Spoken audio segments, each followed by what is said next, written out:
Queridos amigos, hermanos y oyentes, estamos nuevamente aquí para presentar un tema que va a ser muy bonito, esperando que esto nos pueda ayudar a nosotros para entrar en acción de la ayuda de nuestro Señor Jesucristo. Este tema que vamos a desarrollar el día de hoy, es listo para la acción. Y ahorita vamos a entrar en detalle. Primeramente quisiera anunciarles que aquí en nuestra pantalla aparecen los números de teléfono en donde usted puede ponerse en contacto y así poderle dar un like a nuestro programa para que reciba siempre todas las notificaciones. Ahí puede usted suscribirse en la campanita. Bueno, con este fin de que todos podamos progresar espiritualmente y que vayamos creciendo más que nada en nuestra mente, en nuestro corazón, en el carácter que el Señor quiere que crezcamos, vamos a tener una palabra de oración para comenzar con nuestro estudio. Que el Señor sea el que nos dirija y que sea hecha la voluntad de Él. Vamos a orar. Me voy a postrar de rodillas. Si ustedes tienen espacio y quieren hacerlo también. Padre Santo, Señor Dios Todopoderoso, vengo ante usted, Señor, primeramente pidiéndole perdón por mis pecados y al arrodillarme, Señor, quiero pedirle que sea usted el que unja estos labios para que puedan hablar para honra y gloria suya. Quite de mí, Señor, todo pecado, todo mal pensamiento y que todas las cosas sean agradables delante de usted. Que todo este estudio esté basado, Señor, más que nada y centrado en usted. Nos ponemos en sus manos de amor y queremos pedirle también por aquellos que nos ven, nos escuchan, que si hay algún enfermo, Señor, su mano poderosa pueda tocarlos. Todo esto lo ponemos en sus manos de amor y lo pedimos y agradecemos, deseando que se haga su voluntad, con la ayuda del Padre, del Hijo y del Espíritu Santo, y en el nombre de Cristo Jesús, nuestro Salvador. Amén.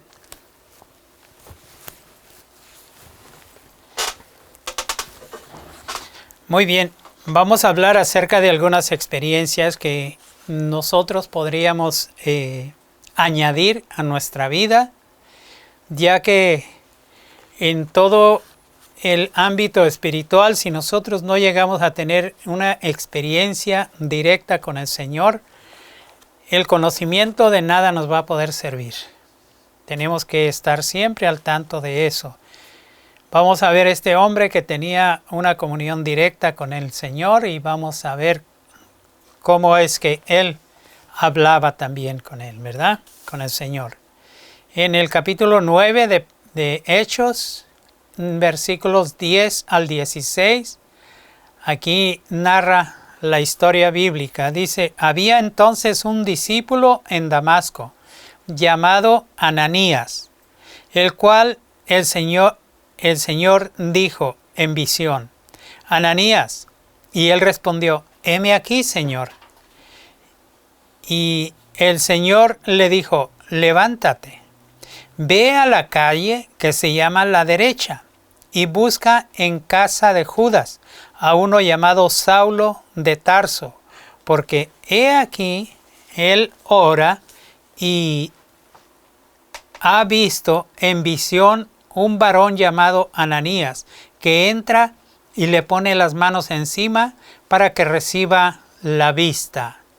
Veamos que el Señor le está dando una información específica a qué calle ir, cómo se llama el hombre y que ya lo está esperando, ¿verdad? Entonces Ananías respondió: Señor, he oído a muchos acerca de este hombre, cuántos males ha hecho a tus santos en Jerusalén. O sea, él tenía conocimiento porque había escuchado de él también, ¿verdad? Y aún aquí tiene facultad de los príncipes, de los sacerdotes, de prender a todos los que invocan tu nombre. Ananías estaba hablando directamente con Dios y le estaba diciendo: Señor, este hombre ha sido malo para con tu pueblo. Y el Señor le dijo: Ve, porque instrumento escogido me es este, para que lleve mi nombre en presencia de los gentiles, y de reyes, y de los hijos de Israel. Así que Dios escogió a Pablo porque él conocía el corazón de Pablo, ¿verdad? Dice: porque yo le mostraré cuánto le sea menester que padezca por mi nombre. Vemos entonces que aquí el Señor le iba a enseñar de qué manera Saulo tenía que llevar este mensaje, a quienes lo tenía que llevar y de qué manera lo tenía que hacer, en los sufrimientos que iba a pasar también. Bueno, entonces Ananías, él tenía una comunión directa con Dios. ¿Cómo es que nosotros podemos tener una comunión directa con Dios? Bueno, la Escritura nos enseña también. Si vamos a 1 de Juan, capítulo 1 y versículos 3 y 4. 1 de Juan, capítulo 1 y versículos 3 y 4 nos dice así. ¿Por qué tenían ellos esta comunión directa? Dice: lo que hemos visto y oído, eso os anunciamos, para que también vosotros tengáis comunión con nosotros. Y nuestra comunión verdaderamente es con el Padre y con su Hijo Jesucristo. Y estas cosas os escribimos para que vuestro gozo sea cumplido. Así que dice, esto es lo que hemos visto y oído, y es lo que os anunciamos. Así que si nosotros nos ponemos a leer, nosotros vemos aquí lo que hay que hacer. Y cuando escuchamos a personas que nos hablan de Dios, nos hablan de Jesús, de su muerte, de su resurrección y de lo que Él va a hacer por nosotros, esas cosas podemos hablarlas nosotros.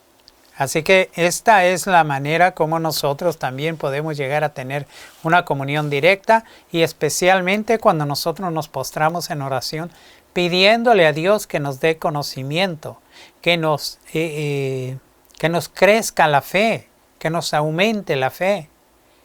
Y de esta manera lo que nosotros vamos haciendo es teniendo una comunión directa con Dios.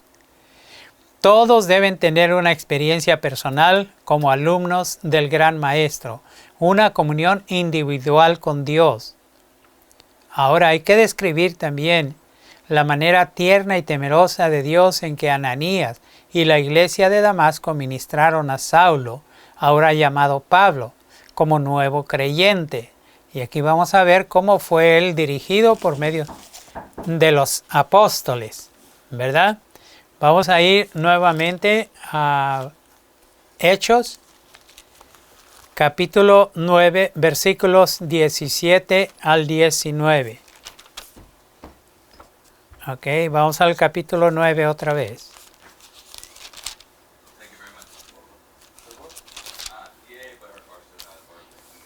Versículos 17 al 19. Muy bien.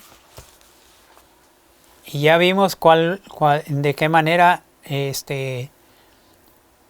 Ananías tenía una comunión directa con Dios. Pues ahora vamos a ver cómo se ayuda a este hombre, a Pablo, para que él vaya teniendo esta comunión con Dios también. del versículo 17 al 19, dice: Ananías entonces fue y entró en la casa, y poniéndole las manos encima, dijo: Saulo, hermano, el Señor Jesús, que te ha aparecido en el camino por donde venías, me ha enviado para que recibas la vista y seas lleno del Espíritu Santo. Esto fue directamente lo que el Señor le había dicho que hiciera, y entonces para poder recibir el Espíritu Santo él tenía que ponerle las manos encima. Y luego, el versículo 18, y luego le cayeron de los ojos como escamas y recibió al punto la vista, y levantándose fue bautizado. ¿Ok? Aquí vemos que luego fue bautizado, porque el Señor conocía el corazón. Él sabía que el corazón de él era recto, aunque cuando estaba haciendo lo malo él creía que estaba bien, y por eso lo hacía, creía que era lo correcto. Pero ahora que conoció al Señor Jesús, el Señor Jesús comenzó a hacer un cambio en los hechos, un cambio en el pensamiento, un cambio en la manera de actuar. Versículo 19 dice: y como comió, fue confortado, y estuvo Saulo por algunos días con los discípulos que estaban en Damasco. Él estuvo con esos discípulos porque los discípulos le comenzaron a enseñar de qué manera también ellos enseñaban. Y Saulo comenzó, Pablo ahora, digamos, se le cambió el nombre. Pablo ahora comenzó a pensar diferente y hacer las cosas diferente. Dice: así sancionó Jesús la autoridad de su iglesia organizada y puso a Saulo en relación con los agentes que había designado Jesús aquí en la tierra. Por eso el Señor Jesús directamente estuvo en contacto con él también. Vamos a nombrar los pasos de Pablo después del bautismo y las pruebas que enfrentó. Porque cuando nosotros recibimos el mensaje y lo aceptamos, nuestra vida cambia, nuestras pruebas cambian y todo cambia. Pero vamos a ver que esto sucede después del bautismo. ¿Ok? Y vamos entonces a ver aquí mismo en Hechos capítulo 9, versículos 20 al 25. Aquí nos sigue diciendo, dice: y luego en las sinagogas predicaba a Cristo diciendo que éste era el Hijo de Dios. Y todos los que le oían estaban atónitos y decían: ¿no es este el que asolaba en Jerusalén a los que invocaban este nombre? Y a eso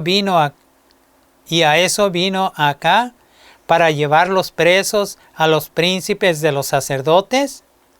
Miren, la gente que lo escuchaba decían: ¿no es este el que venía a apresar a los que hablan en ese nombre? En ese nombre que él está predicando. Bueno, así es como el Señor hace que cambie. Versículo 22. Pero Saúl mucho más se esforzaba y confundía a los judíos que moraban en Damasco, afirmando que éste es el Cristo. Y como pasaron muchos días, los judíos hicieron entre sí consejo para matarle. Mas las acechanzas de ellos fueron entendidas de Saulo, y ellos guardaban las puertas de día y de noche para matarle. Entonces los discípulos, tomándole de noche, le bajaron por el muro en una canasta. Como vemos aquí, le ayudaron a escapar a Saulo porque ya, como sabemos, en el tiempo antiguo había paredes y las puertas estaban siendo resguardadas. Había muros alrededor en Jerusalén. Entonces estaban todas resguardadas para apresar a Pablo y para matarle. Pero el Señor no permitió que eso sucediera. le ayudaron a Pablo, los apóstoles, y lo bajaron en una canasta por un muro. ¿Okay? Pablo fue bautizado por Ananías en el río de Damasco. E inmediatamente después de que fue bautizado comenzó a predicar a Jesús ante los creyentes de la ciudad. En cuanto fue bautizado, acordémonos que Ananías oró sobre él, recibió el Espíritu Santo y de ahí se fueron al río de Damasco para bautizarlo. Y saliendo de ahí fue a predicar a Jesús ante los creyentes de la ciudad. Los mismos que había sacado de Jerusalén con el propósito de destruir. Las mismas personas que había sacado de Jerusalén. O sea, aquellos que también eran cristianos que predicaban a Jesús, Él los había agarrado y sin embargo Él comenzó a predicarles también a ellos. También enseñaba en las sinagogas que Jesús, que había sido condenado a muerte, era en realidad el Hijo de Dios. Sus argumentos de la profecía eran tan concluyentes y sus esfuerzos fueron tan secundados por el poder de Dios que los judíos oponentes estaban confundidos y eran incapaces de responderle. Bueno, conociendo toda la historia y sabiendo cómo Jesús fue crucificado, cómo fue torturado, la manera como fue su juicio, las personas que fueron pagadas para que dijeran mentira, todo eso es lo que Pablo estaba diciéndoles. Y aquí también dice, Pablo declaraba que su cambio de fe no había sido provocado por impulso o fanatismo, sino por una evidencia abrumadora. Él daba testimonio de cómo el Señor se le había presentado y cómo el Señor, al mismo tiempo que le había llegado la ceguera, Él utilizó a Ananías para que orara por él y entonces recobrara la vista. Obviamente aquí nosotros también entendemos que las personas que estaban ahí, aquellos que no estaban de acuerdo, decían que era un fanático. Pero él mismo está diciendo que no era por fanatismo, sino por una evidencia abrumadora o cierta. Pero muchos endurecieron sus corazones y rehusaron responder a su mensaje. Obviamente entre las multitudes siempre va a haber, entre la gente siempre va a haber personas que van a aceptar el mensaje y otros que lo van a rechazar tan duro que van a estar hablando en contra de uno. Y de esto hemos tenido nosotros muchas experiencias y el Señor nos ha ayudado a salir adelante. Yo me recuerdo bien una vez que estábamos en una feria regalando libros. Estaba allí un muchacho que había llegado y le estábamos enseñando de la escritura. Y en eso llegó un señor, alto él, y empezó a gritar, a decir: ustedes están enseñando mentiras y que esto y que aquello, y yo no creo nada de eso, que ahora conozco la verdad y que todo eso. Yo le dije simplemente con voz baja: mire, si gusta vamos a hablar. No, que empezó a grite y grite y grite, y pues en una feria hay mucha gente. Y ahí empezó pues a arrimarse gente, a estar escuchando y todo eso. Pero nunca le levanté la voz, nunca me enojé con él por lo que estaba diciendo. Al momento que estábamos, pues más bien quería yo platicar con él. Él seguía gritando, la esposa de él lo agarraba y lo jalaba que se fuera, pero no se iba. En eso llegó un muchacho, no sé de dónde salió, Dios lo envió, pero corriendo y agarrando libros y dice: ay, dice, estos libros cómo me sirven para predicar la verdad. Cada año ven, porque todos los libros los regalamos nosotros. Entonces ponemos en una mesa y llegó él agarrando, dice, ¿puedo agarrar este? ¿Puedo agarrar? Sí, todos los que quieras. Y él se llevó un montón de libros y el que estaba ahí gritando se quedó completamente callado al ver que este muchacho llegó. Se quedó, yo no tuve que decir nada. Con simplemente estar viendo ahí a aquel muchacho que estaba agarrando un montón de libros con aquella fe, se quedó completamente callado. En eso llegó la esposa otra vez del señor que estaba gritando, lo jaló y se lo llevó. Y yo digo, bueno, sí hay mucha gente que se opone al mensaje, pero Dios envía ángeles en ayuda de uno. Así que vemos aquí entonces, dice, pero muchos endurecieron sus corazones y rehusaron responder a su mensaje. Y pronto su asombro por la conversión de Saulo se trocó en intenso odio contra él, como el que había manifestado para con Jesús. Mire,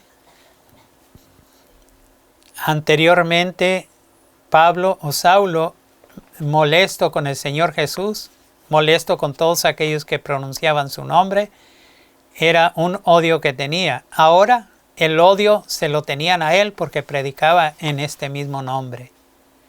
Qué cosas, ¿no?, que suceden, pero el Señor es grande y misericordioso. Dice aquí, los principales sacerdotes y gobernantes convinieron en que la única conducta segura consistía en dar muerte a Pablo. Ahora lo querían matar a él. Pero Dios conocía su intención y envió ángeles para que lo guardasen a fin de que pudiese vivir y cumplir su misión. Así que Pablo tenía una misión y tenía que cumplirla, porque el Señor, como vimos, ya le había dicho que tenía que padecer por él y que iba a llevar este mensaje a los gentiles y a otras partes. Así que Dios le había ya anunciado que tenía que llevar aún a los reyes este mensaje. Vamos a ver ahora por qué fue Pablo al desierto de Gálatas, al desierto. ¿Por qué fue al desierto? Vamos a Gálatas 1:17. Pablo se fue al desierto. ¿Qué fue a hacer al desierto Pablo? Vamos a ver, vamos a buscar Gálatas. Apunten ustedes para que tengan la información a dónde fue y qué fue lo que hizo allá, ¿verdad? Gálatas, vamos al capítulo 1 y al versículo 17. Muy bien.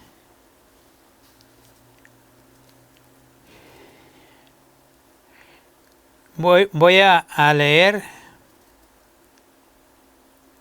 Voy a leer desde el versículo 15. Dice, mas cuando plugó a Dios, que me apartó desde el vientre de mi madre, y me llamó por su gracia, revelar a su Hijo en mí, para que le predicase entre los gentiles, luego no conferí con carne y sangre, ni fui a Jerusalén a los que eran apóstoles antes que yo, sino que me fui a la Arabia y volví de nuevo a Damasco.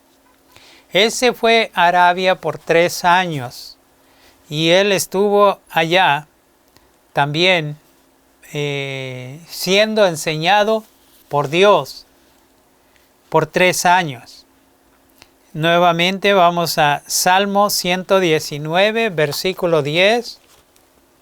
Salmo 119.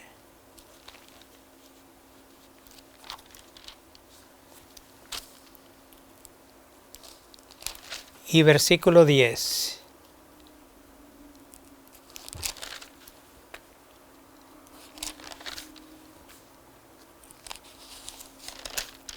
Muy bien.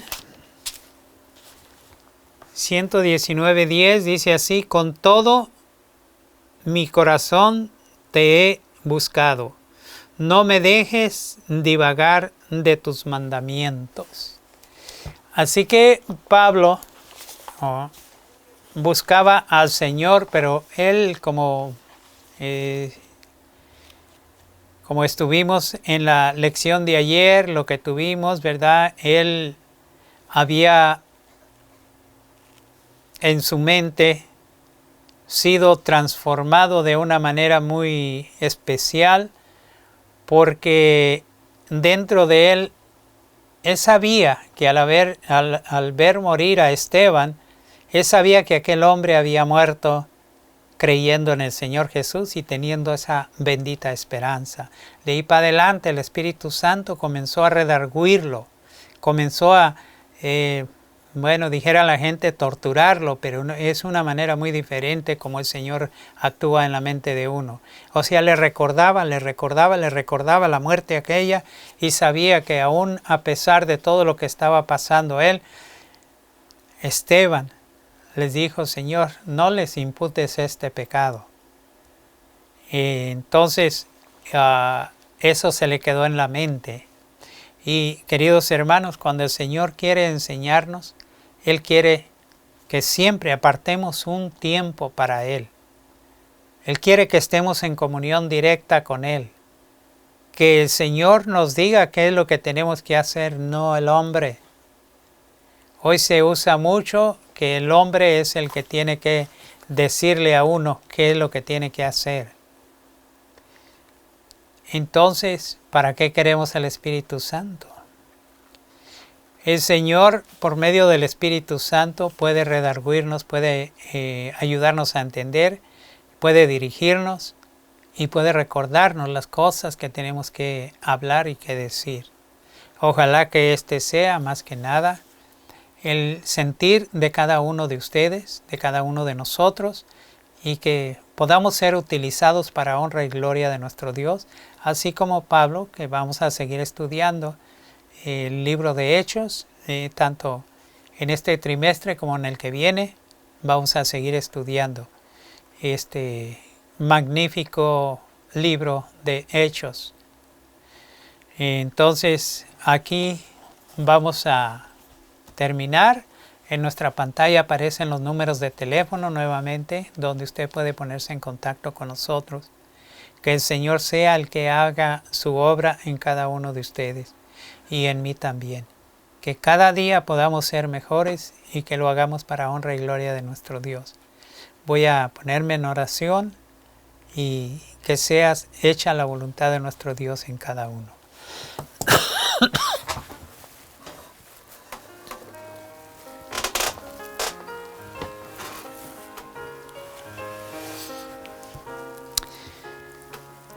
Querido Dios, Señor, Creador del cielo, la tierra, el mar y todas las cosas que en ellos hay,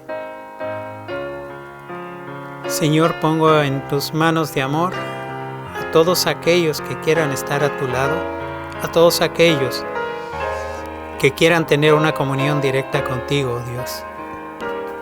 Y aquellos que se oponen a ti, Señor, que sepan que no están peleando con el ser humano. No están peleando conmigo ni con la persona que les habla de Dios. Están peleando contra ti, oh Dios. Señor, tú sabes y conoces el corazón de cada uno de nosotros y de aquellos, Señor, que te han de aceptar.